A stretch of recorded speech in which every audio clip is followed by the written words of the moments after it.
So now your company is VC backed. Mm-hmm. So do you have any advice to other entrepreneurs on strategies for a successful VC negotiation?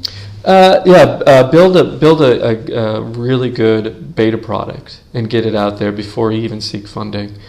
Get some users on it, have them help you determine what the next features will be. And then once you have a small growing user base, then take it to a VC and say, okay, here's a proof of concept.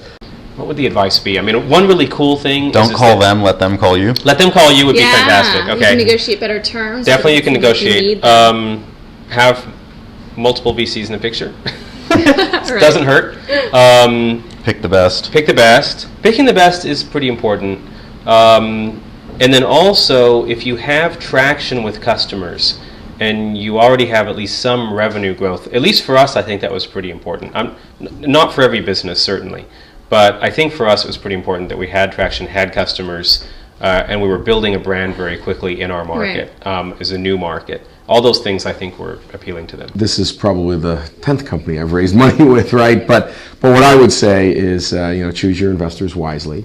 VCs are wonderful to deal with if you've got the right people around the table. If you pick the wrong people, it's not going to be fun. But you want to pick the right people that are going to be patient. You need patience in these things. I think anyone who this is a 7-year-old company now, but anyone who starts a company and thinks that they're going to take it public in a year or two, that happened in the internet heyday. But traditionally, it takes 7 to 10 years to get a public offering in a quality company. And while there's not as many software startups today, certainly in clean tech, it's going to be 7 to 10 years, and maybe even a little bit longer. Look, if I remember, it took Microsoft 10 years to go public, and Microsoft was a very successful company. The different firms and the different partners within different firms do have different personalities and ways of working.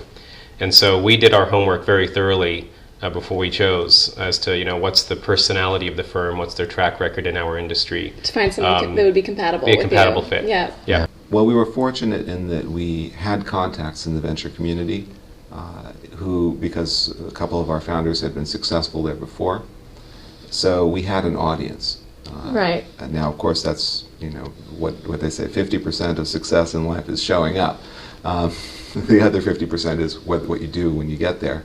So we had to put together a very compelling story around the idea, and we had to present that story very effectively. In some cases to rooms full of people who were not necessarily friendly to the idea. It is a little risky. Open source software.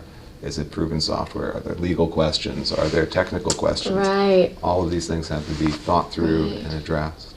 Don't take money from people you don't want to be partners with. Sure. Right. Right? I think that's the key thing. And if you're afraid of VCs and you're going to operate as though you're afraid of them, if you're not going to tell them what's going on and you're not going to treat them as you would any other partner in your business, then you ought not get involved. Yeah, then you're setting yourself up for... Right. I'd say be patient and find the VC that is aligned with your thinking. And I think that can take a while. Don't get discouraged if somebody says no. Really, you're looking for the person that's a good fit for you as well as vice versa. And I think once you do that, the negotiations just kind of flow naturally. Once you find the people that are interested in your deal and you're interested in having a board and helping your company out, you'll find that the negotiations will flow pretty naturally, I think.